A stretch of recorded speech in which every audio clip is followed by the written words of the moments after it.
In these challenging times, it's important to talk about choices. One way of doing so is to support organizations that bring vital issues and the people who are thinking about them to you.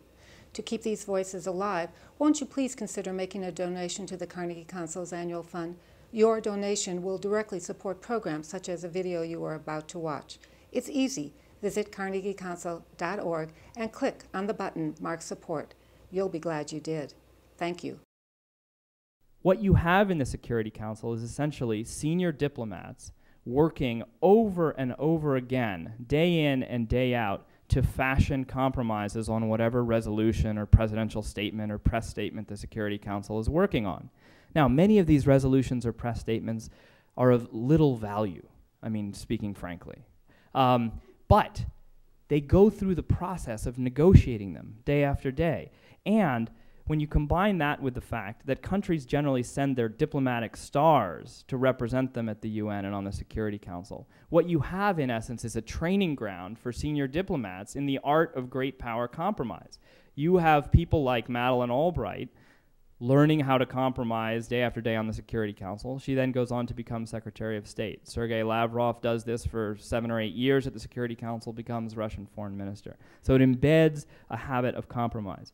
And the last two that I'll mention are things that I think we would normally see as vices, but I argue are actually virtues when it comes to managing relations between the P5, and that is, the first is delay. The Security Council is exquisitely talented at delaying things. And that is enormously frustrating from the governance perspective. If you want to stop atrocities in Darfur, if you want to respond to the genocide in Rwanda, delay is maddening, delay is the enemy. But if you want to manage relations between the big powers, delay can be quite useful. And here I would cite the Cuban Missile Crisis, actually, as an example of this.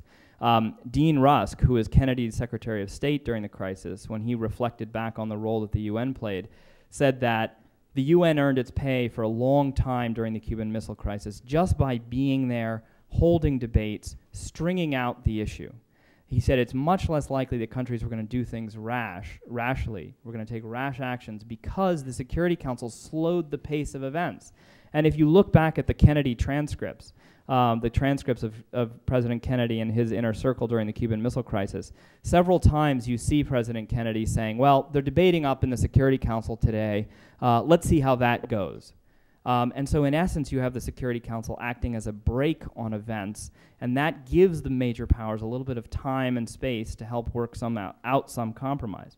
Finally, ambiguity, a major source of frustration for people who are trying on the ground to interpret Security Council resolutions. If you are the commander of a peacekeeping force, you receive, faxed over from New York, the latest Security Council resolution, you look at it, you say, I don't understand this. What am I supposed to do? What are my powers? What are my responsibilities?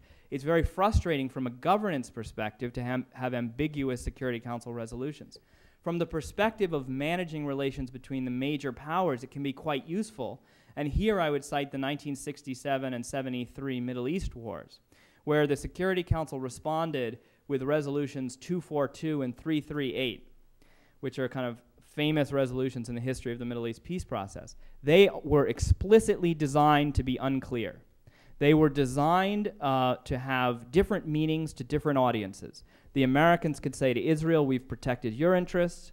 The Soviets could say to the Arab states, we've protected your interests. So ambiguity, delay, things that the Council is very good at, can be a real value when it comes to managing relations between the Permanent Five.